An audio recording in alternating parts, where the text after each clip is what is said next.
पावसाळ्यात दाजीपूर अभयारण्याचा काही परिसर राहणार खुला। पावसाळ्यातील निसर्ग सौंदर्य थेट अनुभवण्याची उत्तम संधी। सह्याद्रीच्या कुशीत वसलेलं आणि जैवविविधतेने समृद्ध असलेलं दाजीपूर वन्यजीव अभयारण्य यंदा पावसाळ्यातही काही निवडक भाग पर्यटकांसाठी खुले ठेवण्यात येणार असल्याची माहिती दाजीपूर वन्यजीव विभागाचे परिक्षेत्र वन अधिकारी RD घुणकीकर यांनी दिली आहे। भूपाळी रामपारी दिशादाही उजळल्या आल गोकुळ आपुल्या दारी निर्भेळ आणि सकस चवीच गोकुळ लई भारी। गोकुळची दर्जेदार दुग्ध उत्पादने। गोकुळ अस्सल चव कोल्हापूरची। आहे कोल्हापुरी गोकुळ लई भारी।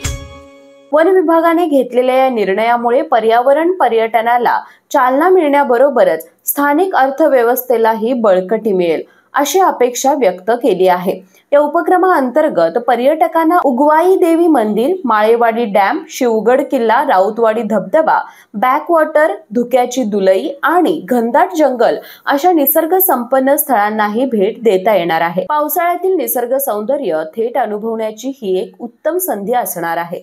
या निर्णयामुळे स्थानिक पर्यटन व्यवसायाला चालना मिळून स्थानिक ग्रामस्थांसाठी रोजगाराच्या संधी उपलब्ध होणार असल्याचं सांगितलं जात आहे। दाजीपूर अभयारण्य म्हटलं की लोकांना उन्हाळी सहल आठवते आणि त्या दृष्टीने उन्हाळ्यात पर्यटकांचा ओघ राधानगरी दाजीपूर या भागात करण्यासाठी येतो। परंतु पावसाळ्यात या पर्यटनाचा आनंद घ्यायचा असेल तर नक्की एक वेळ दाजीपूरला भेट द्यावी। दरवर्षी 1 जून ते 31 ऑक्टोबर या कालावधीत पर्यटन बंद असतं, तथापि चालू वर्षापासून आपण काही ठराविक पर्यटन स्थळांना भेट देण्यासाठी आपण परवानगी दिलेली आहे।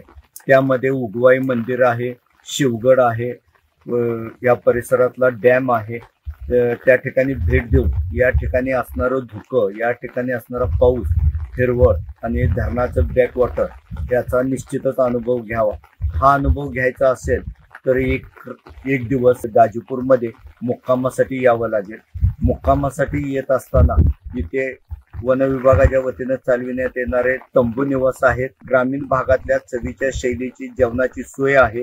या सगळ्याचा उपभोग घेण्यासाठी सर्व पर्यटकांनी एक वेळ निश्चितच दाजीपूरला भेट द्यावी।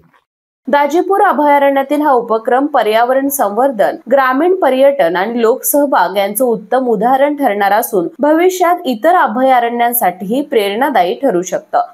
KK न्यूज साठी राधानगरीहून मिलिंद कांबळे। अशाच नवनवीन अपडेट पाहण्यासाठी आमच्या KK न्यूज चॅनेलला सबस्क्राईब करा।